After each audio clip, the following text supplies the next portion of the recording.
sifat takwa saja, yang baik saja. Ini malaikat namanya. Ini malaikat. Karena itu malaikat dalam praktek kehidupannya, aktivitasnya, karena semua sifat-sifatnya baik, maka tidak punya peluang untuk bermaksiat kepada Allah Subhanahu wa taala. Tidak ada malaikat yang menyimpang, menunaikan tugas dengan baik dan gak akan tertukar tugasnya.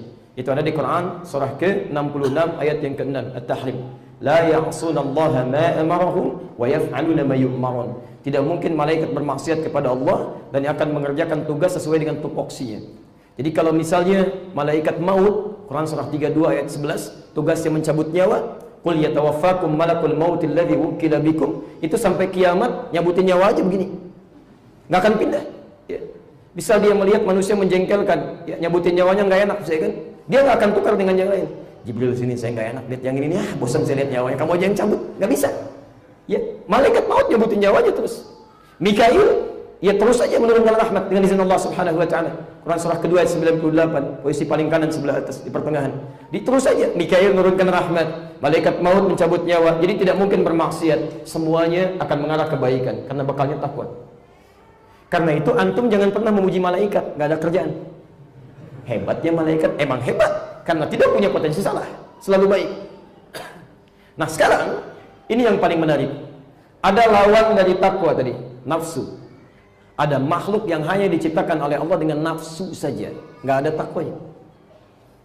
Apa itu? Halo? Apa itu? Hewan. Hewan. Hewan. Hewan saat diciptakan itu sumbernya cuma nafsu, nggak ada takwanya. Makanya antum jangan kaget dan jangan heran kalau hewan seringkali instingnya mengarahkan kepada kesalahan. Itu selalu terjadi ya. Karena itu ketika hewan berbuat salah misalnya, antum jangan iseng mencela, nggak ada kerjaan. Silakan antum cek, karena nggak punya sifat takwa, nanti saat Idul Adha antum beli kambing tuh, jantan betina misalnya, simpan samping Masjid An-Nur sambil menunggu hewan korbannya disembeli. Allahu Akbar. Itu kalaupun adzan berkumandang datang syahwatnya, dia nggak akan peduli. Baik dengar suara adzan ataupun samping masjid, ini karena nafsu yang muncul, nggak ada takwanya. Ya. Ayam misalnya, hati-hati. Anda sudah nyapu, ibu nyapu, sudah bersih, tiba-tiba lompat ayam, buang kotoran, nggak usah dicela. Dasar ayam ya emang begitu. Antum buang-buang energi kalau mencela binatang, ya nggak ada gunanya, karena sumbernya nafsu. Nah, kalau kedua ini dipadukan, maka berubah namanya. Jadi apa? Tidak, nggak usah ngarang, nggak usah ngarang. Baik, pelajaran mengarang cuma ada di bahasa Indonesia. Lihat, berubah namanya menjadi bashar namanya, bashar. Disebutkan 35 kali dalam Al-Quran dalam bentuk tunggalnya ya. Bashar. Saya tidak katakan manusia tadi karena manusia punya 5 nama. Nanti kita akan lihat. Kadang disebut bashar 35 kali, kadang disebut ins 18 kali di Quran, kadang disebut dengan insan 65 kali di Quran, kadang disebut an-nas 241 kali di Quran, kadang disebut bani Adam atau dzurriyyah Adam 7 kali dalam Al-Quran. Di sini nama khususnya terkait tema kita disebut dengan bashar. Ini nama pertama yang disebutkan saat makhluk ini diciptakan. Quran surah 15 ayat ke-28. Wa idh qala rabbuka lil malaikati inni khaliqun bashar. Nah, sekarang perhatikan, karena kita disebut bashar oleh Quran, artinya kita punya dua potensi ini seperti yang tadi telah saya uraikan. Ada kecenderungan berbuat baik, ada kecenderungan berbuat buruk. Itulah fitnah kehidupan pertama kita. Karena antum sudah tahu sumber di diri kita ini ada potensi fitnah buruk, bagaimana cara mengatasinya? Langsung munculkan lawannya. Ini wasiat Al-Quran plus pesan Nabi SAW. Jadi kalau antum ingin bisa menekan keburukan-keburukan dalam diri kita, caranya gampang, tingkatkan takwa. Sudah, keluarkan semua kalimat takwa dalam Al-Quran. Ada 115 kali kalimat dalam Al-Quran. Keluarkan ini. Lalu antum tekuni dalam kehidupan. Keluarkan, amalkan isinya. Begitu Anda amalkan isinya, maka nafsu Anda akan ditekan. Sifat buruk Anda akan menghilang. Muncullah sifat baik dalam kehidupan. Di caranya, kalau antum ingin membebaskan dari fitnah yang buruk yang bersumber dari nafsu, maka tidak ada cara lain kecuali meningkatkan takwa kepada Allah Subhanahu wa taala. Karena itulah Nabi seringkali mewasiatkan wasiat takwa dalam setiap kesempatan ta'lim Rasulullah SAW. Dalam setiap khutbah Jumatnya. Silakan antum lihat. Ya ayyuhalladzina amanu taqullaha haqqa tuqatih wa la tamutunna illa wa antum muslimun. Ya ayyuhan nasu taqu rabbakumul ladzi khalaqakum min nafsin wahidah. Al-ayat dan seterusnya. Semua takwa, takwa, takwa. Apa faedahnya? Yang diinginkan bukan cuma meningkat ibadah, bukan. Tujuan utamanya supaya tidak muncul keburukan-keburukan dalam diri kita. Saya berikan contoh pertama kalimat takwa di Quran. Quran surah kedua Al-Baqarah ayat 2 sampai dengan ayat yang kelima. Kelima itu sampai hasilnya. Dzalikal kitabu la raiba fi hudan lil muttaqin. Kalimat takwa pertama. Apa amalannya? Ayat 3-nya.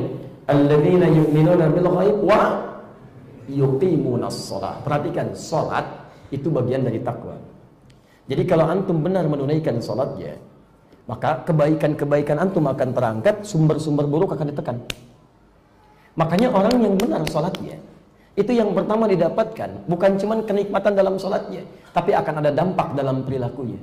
Quran surah ke-29 ayat ke-45. Antum hafal insyaallah ayatnya. Innas salata tanha 'anil fahsya'i wal munkar. Fahsya dan munkar enggak ada yang lain kecuali dari nafsu. Innas salat, sungguh, perhatikan cara menerjemahkannya. Salat yang ditunaikan dengan benar itu. Tolong fokus ya, lihat cara menerjemahkannya.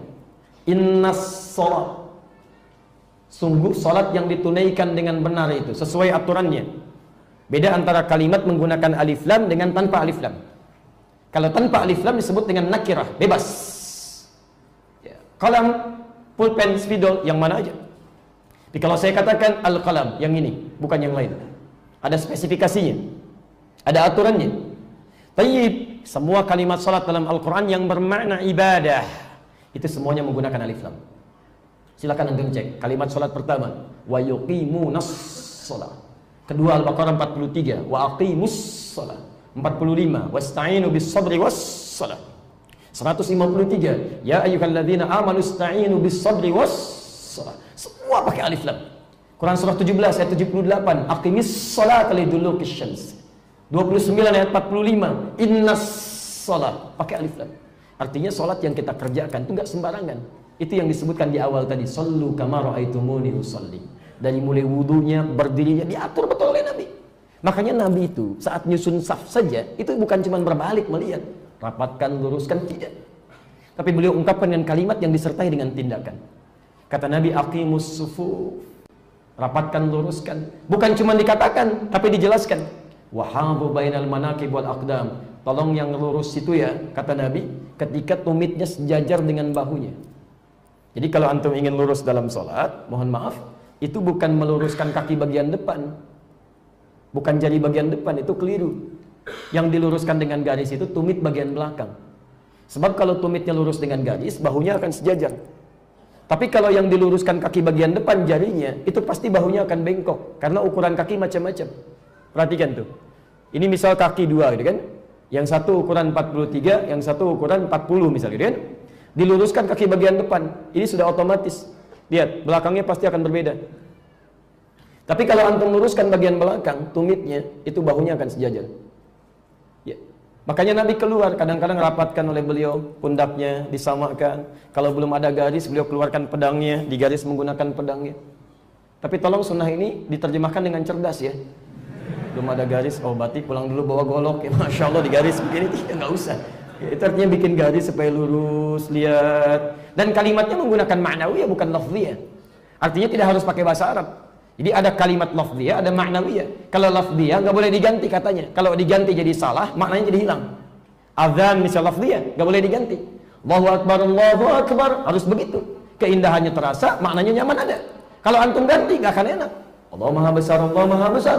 Orang Sunda bilang Allah Anu Agung, Allah Anu Agung. Nggak akan enak kedengarannya. Surah Al-Quran itu lafziyah, bukan ma'nawiyah. Walaupun ada terjemahannya, ketika dikatakan tetap menggunakan bahasa Qurannya, bahasa Arabnya.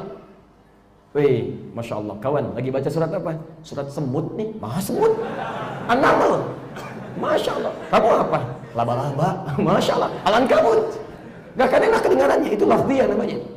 Tapi ada bahasa-bahasa ma'nawiyah yang mudah untuk dipahamkan, tidak harus menggunakan bahasa aslinya. Karena itu bahasa aslinya menggunakan bahasa-bahasa simpel. Misal, imam menghadap ke arah makmum sebelum sholat, itu tidak harus menggunakan bahasa Arab. Ya, silakan istaqimu, mohon rapatkan safnya, luruskan. tenangkan hatinya, dikhusyukkan. Mungkin ini sholat terakhir kita, mohon dirapatkan supaya setan tidak menggoda kita dalam sholat. Atau yang kedua, istaqimu. Mana yang paling mudah untuk diterima dalam jiwa kita? Satu atau dua? Satu, karena kita paham. Boleh antum ulang Arabnya silakan, kemudian terjemahan bahasa Indonesia itu boleh. Tapi jangan sampai menyampaikan sesuatu makmumnya nggak paham dengan bahasa maknawi. Ya harusnya maknawi antum sampaikan lafzi, tapi makmum nggak ngerti. Sudah tahu Pak, masya Allah. Padahal bukan itu maksudnya. Jadi agak berbeda di sini. Sedangkan itu oleh Nabi betul-betul dipastikan tuh. Safnya diluruskan, rapatkan. Setelah itu belum selesai. Kata Nabi, lihat kalimatnya. Wala tadharu furjatin lisyaitan. Rapatkan jangan sampai setan masuk ke celah-celah. Ya, hati-hati antum kalau ada celah sedikit saja setan masuk. Disebutkan dalam hadis lain tadi di Abu Daud nomor hadis 666. Kata Nabi ketika seorang bertakbir begini, ya, itu setan sudah mulai menggoda. Kalau antum berikan celah. Jadi kalau antum belum bertakbir masih begini saja, itu kayaknya nggak ada apa-apa. Tapi lihat nanti setelah mulai bertakbir Allahu Akbar, kata Nabi fayaqulu uzkur kada. Maka setan namanya khanzab, dia akan mulai mengatakan pada Anda, ingat ini ya, ingat itu ya. Makanya Anda jangan kaget, begitu mulai takbir Anda akan muncul ingatan macam-macam di kepala itu. Silakan kalau nggak percaya, nanti zuhur begitu takbir Allahu Akbar, kendaraan saya terparkir benar atau enggak, motor saya aman atau tidak, macam-macam. Sampai kalimat saya ini pun akan muncul, hati-hati ya, kata setan akan digoda. Padahal setan tuh bisa muncul. Dan puncaknya apa? Hatta la yashqurul musalli kam rak'atan yusalli. Sampai-sampai orang sholat tidak sadar berapa rakaat sedang menunaikan sholatnya. Ada kejadian. Makanya kenapa sholat dipastikan dengan benar, dengan baik oleh Nabi? Bukan persoalan benar rukunnya saja, bukan. Tapi yang diinginkan tanha 'anil fahsya'i wal munkar. Ada outputnya. Sholat yang ditunaikan dengan benar karena dia tersambung dengan Allah. Sholat itu kan dari kata silah asalnya. Wasala yasilus silah, sampai terhubung dengan erat, tak terpisahkan. Ibadah yang melatih kita terhubung dengan Allah sehingga tidak terpisahkan dimanapun kita beraktivitas, tak terpisahkan dengan Allah, itu disebut dengan sholat. Makanya kalau orang sholatnya benar, Quran surah keempat An-Nisa ayat 103, posisi paling kanan sebelah atas, ke tengah sedikit. Fa idza qadaytumus shalah, maka tatkala sholat telah Anda selesaikan, fadhkurullaha. Orang yang benar sholatnya akan langsung tersambung dengan Allah Subhanahu wa taala. Dia zikir. Qiyaman wa qu'udan wa 'ala junubikum. Berdirinya ingat Allah, jalannya ingat Allah, duduknya ingat Allah, berbaringnya ingat Allah. Orang yang dalam hidupnya selalu ingat Allah mustahil bisa berbuat maksiat. Dia mau minum, dia ingat Allah. Dia tidak akan sentuh minuman yang bukan haknya. Dia tidak akan sentuh makanan yang diharamkan oleh Allah Subhanahu wa taala. Masya Allah. Dia akan lihat. Bahkan yang halal pun dia akan pastikan lagi. Ayam halal tidak? Halo? Belum tentu. Kalau dia matinya tidak disembelih, dia akan pastikan. Dia akan pergi ke satu negara, dia lihat ada ayam nih, tanya dulu, ayamnya bagaimana, disembelih atau bagaimana? Kecuali kalau ayamnya disembelih misalnya, disembelih halal tidak? Nah, belum tentu. Kalau disembelihnya tidak menyebut nama Allah, Bismillahi Allahu Akbar, itu kan? Baru kalau sekiranya antum sembelih dengan menyebut nama Allah, Bismillahi Allahu Akbar, baru hukumnya jatuh. Belum tentu halal. Kalau yang antum sembelih ayam tetangga. Fikih itu selalu melihat bagaimana ini asalnya dari mana, sumbernya dari mana. Ya, awas hati-hati, belum pasti di sini juga. Ya. Jadi kita kembalikan lagi. Kalau salatnya sudah selalu menjadikan Anda ingat dengan Allah, bahkan berbaring ingat Allah. Apa hasilnya? Tanha 'anil fahsya'i wal munkar. Ini nafsu ditekan. Fahsya itu keburukan yang muncul dari syahwat. Pornografi, pornoaksi, LGBT, kata-kata yang jorok, kotor, pandangan yang tidak elok, itu fahsya. Makanya kalau orang sholatnya benar dari ujung kepala sampai ujung kaki, itu akan selalu melihat yang baik, mengerjakan yang baik. Mata nggak mungkin lihat yang salah, yang dia lihat yang baik-baik. Quran surah 24 ayat 30 untuk laki-laki, ayat 31 untuk perempuan. Wa qul lil mu'minina yaghuddu min absarihim. Katakan pada pria-pria beriman, kalau dia melihat matanya cuma boleh lihat yang baik-baik saja. Orang sholat itu mustahil lihat yang jelek, mustahil. Dia akan lihat yang baik. Menurut Allah nggak baik, dia akan palingkan. Ghaddul basar. Wa qul lil mu'minati yaghuddna min absarihinna. Dan bagi perempuan pun begitu. Ini mustahil ada orang sholat melihat sesuatu yang diharamkan oleh Allah Subhanahu wa taala. Begitu nggak sengaja dia lihat, misalnya dia buka handphone ada gambar masuk, dia akan palingkan. Bergegas dia istighfar. Bergegas dia istighfar. Quran surah ketiga 133, posisi paling kanan sebelah atas. Wasari'u ila maghfirah. Dan dia akan bersegera memohon ampunan kepada Allah Subhanahu wa taala. Dan bergegaslah minta ampun. Sara'a itu cepat tanpa mikir. Jadi begitu buka, gambar gak bagus, dia palingkan. Astagfirullah. Salah, astagfirullah. Ada respon? Bukan dilihat. Astagfirullah.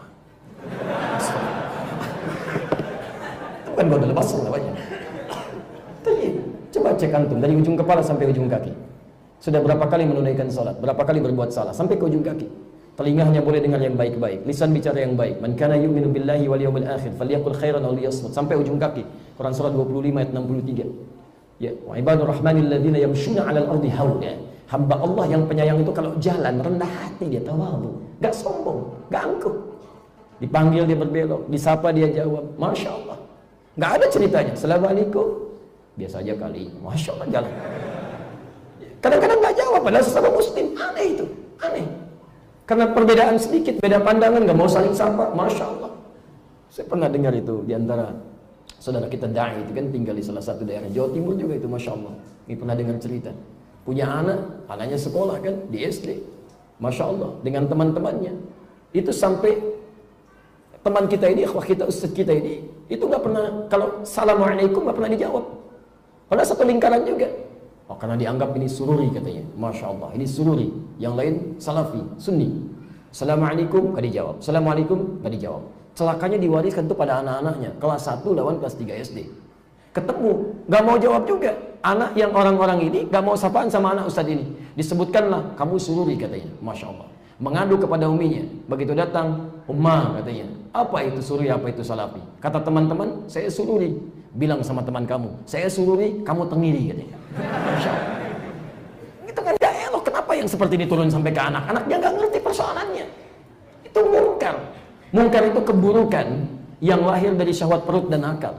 Berdusta itu mungkar, berbohong itu mungkar, mencela itu mungkar, berselisih itu mungkar. Harus hati-hati, merampok mungkar, membunuh mungkar, itu mungkar. Ini mustahilan orang sholat melakukan itu, mustahil. Nafsunya akan ditekan. Makanya kalau orang benar ibadahnya, di ayat yang kelima ya langsung Al-Baqarah, posisi paling kiri sebelah bawah, ulaika ala hudan min rabbihim wa ulaika humul muflihun. Lihat kalimatnya. Pekerjaannya disebut dengan aflah, orangnya disebut dengan muflih. Muflih. Orang yang sholatnya benar, diantaranya wa ulaika ala hudan. Ada ala hudan, ada hudan, itu beda.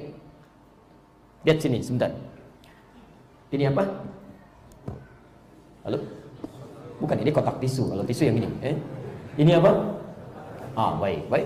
Sekarang perhatikan, pelan-pelan. Ini kotak tisu. Albat min din. Baik, sekarang perhatikan. Ini ada di mana sekarang? Di atas meja. Kalau sekarang ada di mana?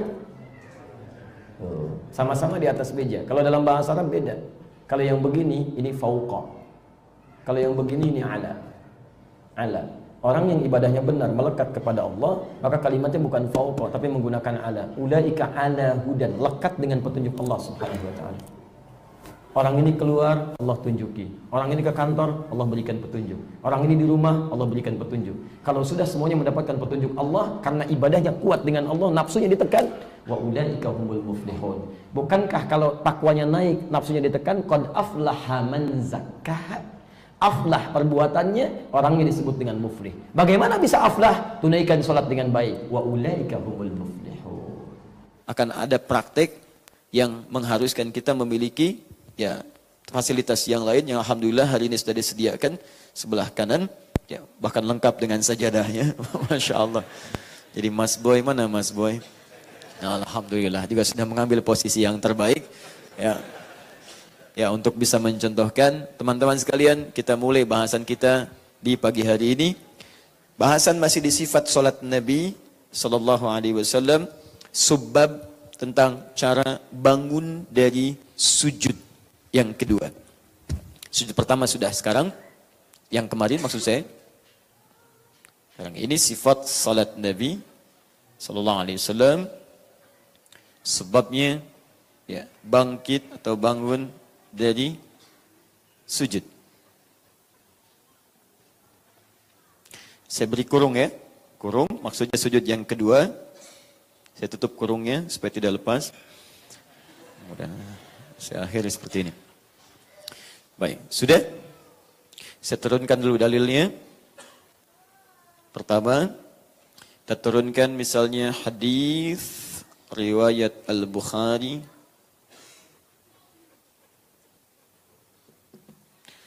nomor hadis 833 di Kitabul Adzan, bab tentang salat witirnya Nabi sallallahu alaihi wasallam. riwayatnya sahabat Al-Huwairits radhiyallahu taala anhu. Kita temukan juga di antaranya hadis riwayat Abu Daud. Insyaallah saya sudah cek ini dengan buku-bukunya. Nomor hadis 844. Ini riwayat yang sama.